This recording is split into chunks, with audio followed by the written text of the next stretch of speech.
قائمة أعيان الجهاز. الفيديو النهاردة عن أهم 5 أسئلة بتتسأل ليا وبتتسأل لأي محامي عن أعيان الجهاز. القايمة يعني باختصار. أول حاجة وهي هل الزوجة بتاخد القايمة في حالة الخلع ولا ما بتاخدهاش؟ الإجابة باختصار شديد جدا إن الزوجة بتاخد القايمة في حالة الخلع إلا لو الزوج قدر يثبت للمحكمة إن قائمة أعيان الجهاز دي كانت مهر للزوجة، وقتها الزوجة هي اللي مطالبة برد قائمة أعيان الجهاز للزوج. وصدر من مكتبي الحمد لله أحكام كتير جدا للزوج في حالة الخلع رفض دعوة أعيان الجهاز للزوجة، لأني دفعت فيها بالسورية وأثبتت للمحكمة إن أعيان الجهاز دي كانت مهر الزوجة. هبقى أنزل الأحكام دي إن شاء الله على الصفحة بتاعتي. السؤال الثاني، هل لو الزوجة ما زالت على ذمة الزوج لسه يعني ما حصلش طلاق، هل من حق الزوجة إن هي ترفع دعوى أعيان جهاز في حالة لو ما حصلش طلاق؟ برضو الإجابة باختصار شديد جدا أيوة، من حق الزوجة إن هي ترفع دعوى أعيان جهاز حتى لو لسه ما حصلش طلاق، يعني وهي لسه على ذمته ترفع دعوة أعيان جهاز.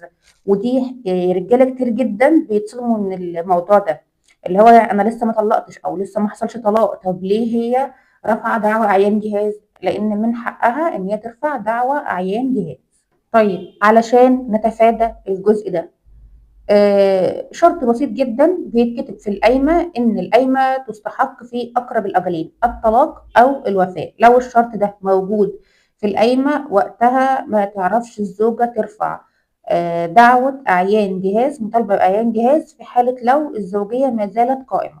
تالت حاجة وديت نصيحة للزوجة، القايمة بتتكتب إزاي؟ القايمة لازم تكتبيها تفصيلا، لازم تفصلي كل جزء فيها، بلاش تبقى القايمة عايمة. بننصح يا جماعة كتير علشان نتفادى مشاكل كتير جدا في التنفيذ احنا في غنى عنها من دلوقتي. وانت بتكتبي القايمة يا ريت لو محامي اللي يكتب القايمة.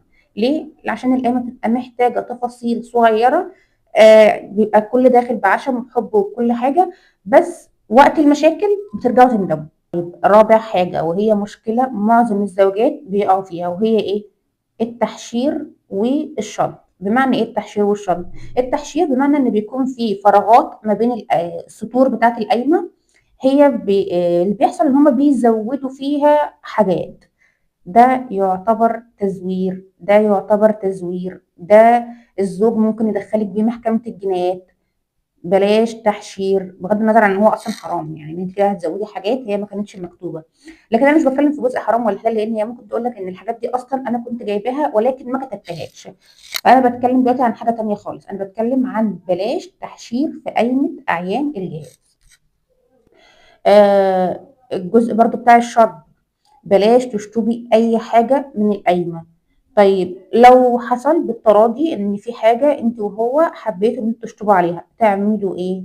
ومش لازم تكتبوا قايمه جديده مثلا، جنب الشخبطه اللي هو انت بتشخبطي عليها هو بيمضي جنبها بالظبط. ده معناه ان هو موافق، ولو برضو حصل تحشير في القايمه بموافقه الزوج يمضي جنبها بالظبط.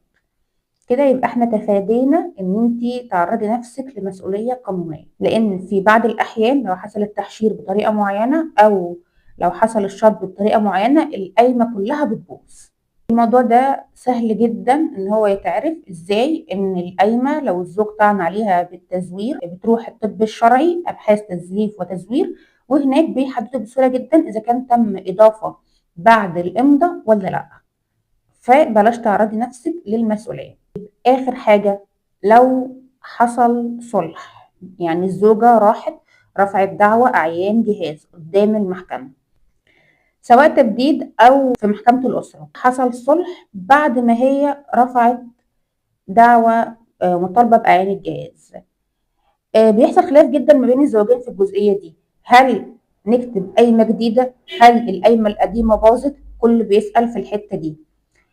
طيب نحلها ازاي؟ هو الصح ان انت تكتبي قايمه جديده. ليه؟ لان القايمه القديمه خلاص اتنظرت قدام المحكمه، حتى لو قدمتي طلب سحب مستندات واستلمت القايمه خلاص القايمه بتاعتك هتكون اتنظرت. طيب في حالة لو في مشكلة والزوج مش عايز يكتب قايمة جديدة، نحل المشكلة ديت ازاي؟